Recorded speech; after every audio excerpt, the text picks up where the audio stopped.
Hello दोस्तों, मैं ओम शर्मा आप सभी का स्वागत करता हूं हमारे YouTube channel the A1 study पर। तो आज हम आपके लिए क्या लेकर आए हैं आपके लिए लेकर आए हैं यूएई से 300 से अधिक भारतीय यात्रियों को लेकर उड़े विमान को फ्रांस ने उतारा और उसको पकड़ लिया। मानव तस्करी का क्या हुआ, उनको संदेह हुआ। तो उन्होंने क्या काम किया, ये जो विमान था कहाँ जा रहा था और कहाँ से जा रहा था, ये यूएई से स्टार्ट हुआ था चलना और चलता चलता इसको कहाँ पे जाना था, सेंट्रल अमेरिका में जाना था। तो वहां पर ये किस चीज के लिए उतरा था, वहां पर उतरा था ये तेल भरवाने के लिए। तो ये कई अखबारों ने देखो ये खबर छापी हुई है। अब मुंबई के लिए रवाना होंगे, ठीक है ना। 3 दिन बाद हिरासत से 300 भारतीयों को लेकर फ्रांस से उड़ा प्लेन। तो ये हर न्यूज़पेपर ने छापी है। तो आखिर ये है क्या, बताता हूँ। ये यूएई से कहाँ पर जा रहा था, यहाँ पर जाता है जिसका नाम है निकारागुआ। अब ये निकारागुआ कहाँ पड़ता है, ऊपर देखा जाए ये सेंट्रल अमेरिका के अंदर पड़ता है। यहाँ पर देखा जाए यहाँ पे मैक्सिको है, ऊपर मैक्सिको है। यदि नीचे आओगे तो यहाँ पे साउथ अमेरिका पड़ेगा, ठीक है। जहाँ पे आपका क्या आ जाएगा, वेनेजुला आ जाएगा नीचे की तरफ। तो ये निकारागुआ जा रहा था, लेकिन उन्होंने फ्रांस में रुका। जाओ यूएई से स्टार्ट हुआ जाना, फ्रांस में रुका, ईंधन की कमी हुई, ईंधन को भरवाने के लिए रुका। लेकिन वहां पे जब रुका तो उसको शक हुआ कि यहाँ पर क्या हुआ, मानव तस्करी हो रही है। तो इस वजह से उसको वहां पर रोक लिया गया। ये फ्रांस के मीडिया में ये बात बोली गई और उसमें लगभग 303 भारतीय थे। 303 भारतीयों को लेकर जा रहा था ये निकारागुआ, और ये इसी शुक्रवार की बात है।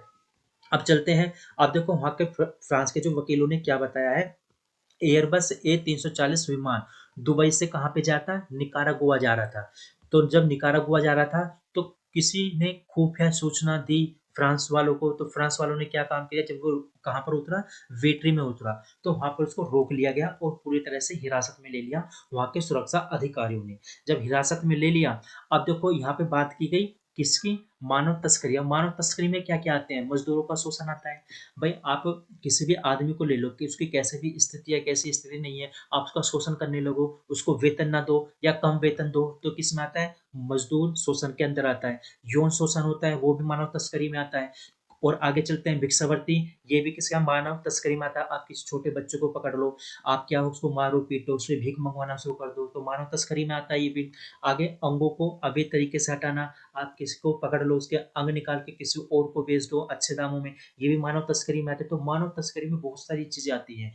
देखो एनसीआरबी की ताजा रिपोर्ट, ये एनसीआरबी क्या है, इसे क्या करती है, हर बार रिपोर्ट जारी करती है, हर साल रिपोर्ट जारी करती है। तो इसकी रिपोर्ट के आधार पे देखें, हम 2022 की रिपोर्ट की बात कर रहे हैं। तो लगभग 31,516 क्या आते हैं, बलात्कार होते हैं। किसमें होते हैं, मोस्टली बच्चियों के ही होते हैं, ठीक है। अब इस बलात्कार में रिपोर्ट में देखे जाए तो बच्चों के खिलाफ अपराध के लगभग 1.5 लाख मामले दर्ज हुए, जो कि 2021 के अकॉर्डिंग देखा जाए तो 8.7% ज्यादा है। ये तो साइबर क्राइम की बात होगी। अब 2022 में किशोर के खिलाफ देखे जाए तो लगभग 30,500 मामले दर्ज किए गए हैं, जो कि 2021 के अकॉर्डिंग कम है, ठीक है। लेकिन आगे चलते हैं।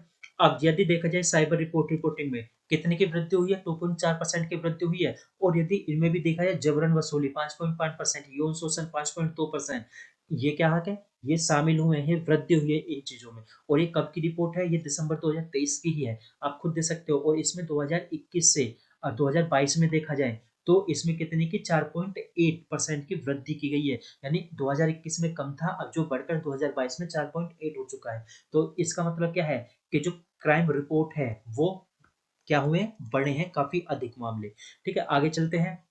यदि अब आगे देखा जाए तो अब ये क्या था, रिपोर्ट जो अब कल आई है, इसमें क्या बोला गया है कि 280 भारतीयों को जाने की इजाजत दे दी गई है, जबकि टोटल कितने थे, 303 थे। तो 280 को दे दी गई है। अब औरों का क्या हुआ, औरों का ये हुआ था कि उनमें से कुछ ने क्या हुआ, फ्रांस की शरण मांग ली, जो फ्रांस के अंडर में रहेंगे, क्योंकि वहां पे फ्रांस की शरण मांग ली गई है।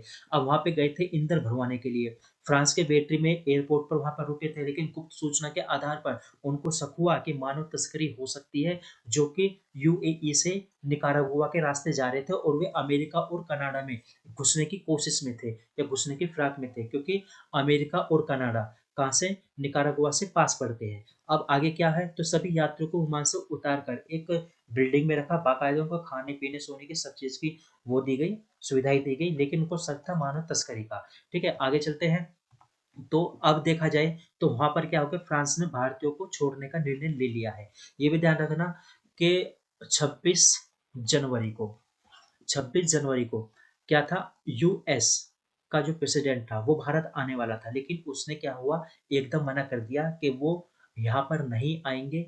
तो इस कारण से अब फ्रांस के जो राष्ट्रपति है, क्या नाम है उनका, मैक्रोन, तो अब वे भारत में आएंगे 26 जनवरी को गेस्ट बनकर, ठीक है, यानी गेस्ट के रूप में आएंगे। तो अब ये अच्छी खबर है कि मानव तस्करी का जिन पे संदेह था, पेरिस ने वहां से उनको छोड़ दिया है, जो कि अब मुंबई में आएंगे। ठीक है, ये कहाँ पर उतरेंगे, मुंबई में उतरेंगे, जिसमें से 280 भारतीय होंगे। 10 भारतीय अभी नहीं आएंगे, उन्होंने फ्रांस में शरण मांग ली है, इसलिए वे अब फ्रांस के अंडर में रहेंगे, वहां पर रुकेंगे। ठीक है, अब फ्रांस का कानून क्या कहता है, फ्रांस का कानून ये कहता है कि आप किसी भी प्लेन को 4 दिन से अधिक नहीं रोक सकते। ठीक है, 4 दिन से अधिक, लेकिन 4 दिन से अधिक रोक सकते हो, और 4 दिन हो, वो भी तब जब किसी जज का आदेश होगा, जब किसी जज ने बोला होगा तब रोक सकते हो। अब देखो, वहां पे जो मुसाफिर थे, ये पैसेंजर थे, वो उनका पक्ष बाकायदा जज ने वहीं पर जाके सुना, उनके कागजात देखे, जब उनके कागजात देखे, जब उनको तसल्ली हुई, तब उन्होंने वहां से भारतीयों को आने की इजाजत दे दी। अब वो वापसी भारत मुंबई पे लैंड करेंगे। तो हमारी क्लास यहीं तक थी, कैसी लगी जरूर बताना। Thank you.